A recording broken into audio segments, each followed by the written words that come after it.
What's up, everybody? I'm Sydnee Goodman, and in today's Daily Fix, a possible GTA 6 hint, Cyberpunk's getting sued again, and our Pokemon Snap wishlist. Roll the thing. A patent filed by Take-Two Interactive might be giving us our first glimpse into what to expect in GTA 6.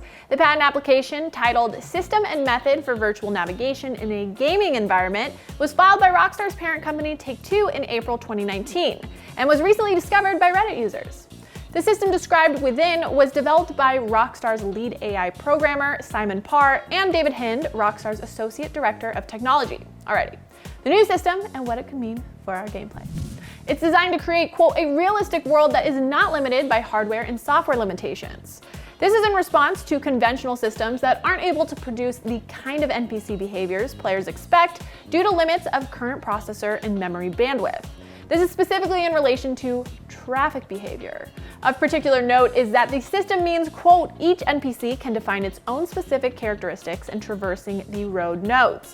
These characteristics include understanding acceleration, braking time and distances, top speeds, and cornering speeds. NPCs and AI systems would be able to use all of these characteristics to generate more lifelike drivers on the roads of a video game world. Any guesses which one? It's super possible that this system is for Grand Theft Auto 6. The project isn't mentioned in the patent, but IGN understands that GTA 6 is currently in development, so it's not unreasonable to assume new tech is being produced for the game. Another curious line in the patent explains the system is for, quote, virtual navigation and management of objects in a multiplayer network gaming community. If this system has been designed for a multiplayer game, you have to wonder if Grand Theft Auto 6 will be an online experience. Or maybe Rockstar is just really upping the ante with GTA Online. Details do refer to Xbox One and PS4 consoles instead of the next-gen machines that GTA 6 would presumably be released on, but maybe Rockstar is trying to find a way to compensate for the hardware limitations of previous-gen consoles so we don't run into another Cyberpunk issue. If I freaked you out about GTA 6 being an online experience, don't worry too much. The system is described to work via a cloud network communicating with player consoles. So there's a chance that the game isn't multiplayer only, but might just always need to be connected to the internet to provide the processing for NPC behavior. Basically, this patent outlines a system that would create more realistic traffic patterns, which, yes, sounds less than stimulating. But think about what that would add to police chases and the overall game to have NPCs who understand and react in real ways. The patent notes that current NPC systems only allow for a predetermined number of NPC-controlled cars, and that, quote, players of a video game would expect to see more than a predetermined number of NPC-controlled cars in a video game for a realistic experience. Sounds pretty cool. I know patents aren't the sexiest thing out there, but I will take what I can get considering Rockstar has been extremely tight-lipped about GTA 6 up to this point. What's not very punk? Class action lawsuits. And a second one has been filed against Cyberpunk 2077 developer and publisher CD Projekt by a law firm representing the studio's investors.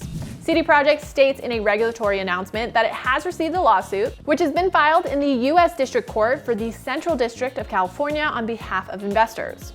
The actual content of the claim is said to be the same as the one filed against the studio at the end of last year. That first lawsuit claims that investors were misled about the performance of Cyberpunk 2077 on Xbox One and PlayStation 4 consoles. Join the party. CD Projekt intends to, quote, undertake vigorous action to defend itself against any such claims, which is the same response the company had to the previous lawsuit submitted by New York-based Rosen law firm. In addition to the two lawsuits we just mentioned, CD Projekt's approach to player refund is also under investigation from Poland's Consumer Protection Agency. We'll keep you all updated as these continue to develop. Last week, we got a release date for the upcoming new Pokemon Snap and some additional details. I was curious who else shared my very intense excitement. So I asked y'all, and you had some great suggestions. Let's run through them, shall we?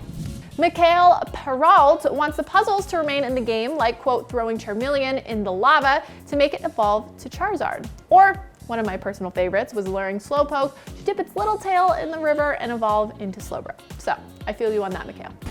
Chabulan's suggestion was something I hadn't thought about before, but now I cannot stop thinking about it because it's such a great idea. They said, quote, I'm hoping each course has a day-night version, like you got through a forest course during the day to see Aipom and Caterpie, then go during night to see all new Pokemon, which is so brilliant, and calls back to the RPG games. Specifically, it makes me think of Alex Forrest from Pokemon Gold, Silver, Crystal, which I love.